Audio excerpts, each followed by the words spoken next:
আসসালামু আলাইকুম। নিয়মিত বাংলা সংবাদ আপনাদের স্বাগতম। শুরুতেই থাকছে শিরোনাম, এরপর বিস্তারিত। গ্রামীণ ব্যাংকে পেট্রোল ঢেলে আগুন দিয়েছে আওয়ামী লীগ। এদিকে ভারতীয় দূতকে তলব, হাসিনার কথা বলা বন্ধ রাখার আহ্বান। অথচ ট্রাইব্যুনাল এলাকায় সেনা মোতায়েন চেয়ে সেনা সদরের সুপ্রিম কোর্টের চিঠি।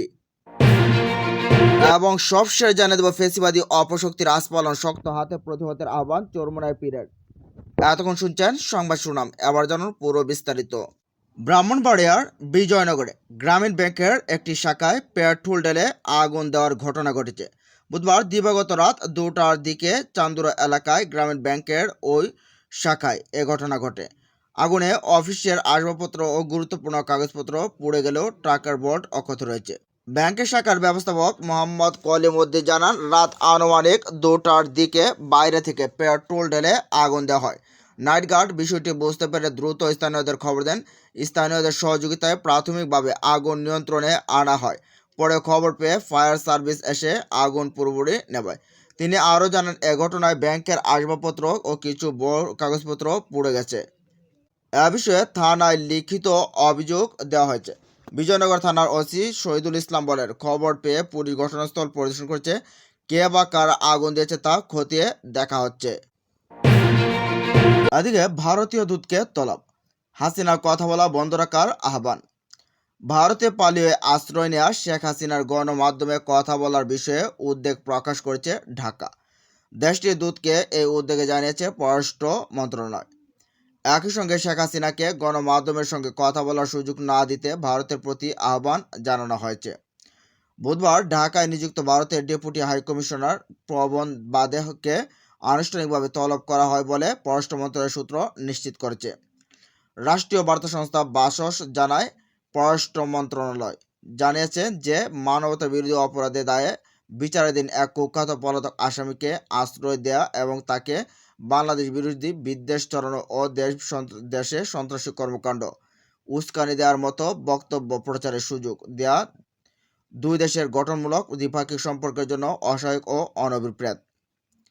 ভারতীয় কূটনীতিকে অনুরোধ জানানো হয় যেন তিনি নয়াদিল্লিকে বাংলাদেশের পক্ষ থেকে শেখ হাসিনার গণমাধ্যমে প্রবেশাধিকার তাৎক্ষণিকভাবে বন্ধ করার অনুরোধ পৌঁছে দেন।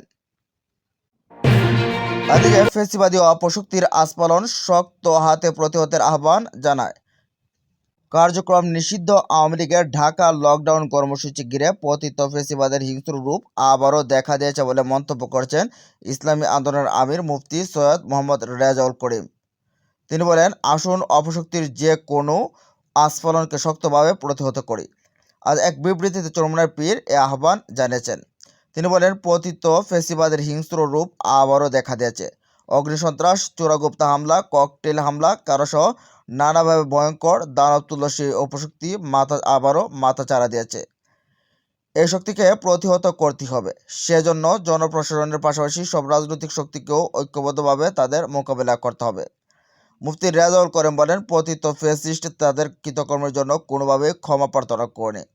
এখন তাদের কর্মকাণ্ডে মনে হচ্ছে তারা দেশের বিরুদ্ধে যুদ্ধ ঘোষণা করেছে। বিদেশে বসে দেশে সন্ত্রাস উস্কে দিয়েছে। এই উপশক্তির কাছে দেশের সব মানুষ মুখ্য নয়, বরং এদের কাছে দলীয় স্বার্থ রক্ষাই প্রধান বিষয়। পুলিশ ও আইনশৃঙ্খলা রক্ষাকারী বাহিনীকে পূর্ণ সজাগ ও সতর্ক থাকার আহ্বান জানিয়ে মুফতি রেজাউল করিম বলেন, এসব বাহিনীর মধ্যেও পতিত অপশক্তির কেউ ঘাপটি মেরে থাকতে পারে। সে বিষয়েও সতর্ক থাকতে হবে। সব রাজনৈতিক দলের সমন্বয়ে এলাকাভিত্তিক সতর্কতা অবলম্বন করতে হবে।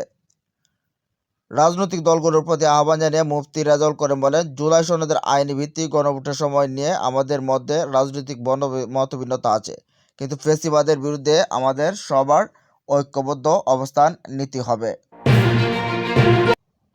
এদিকে দুর্বল সরকারকে হুমকি না দিয়ে ফেব্রুয়ারিতে জনগণের মুখোমুখি হন।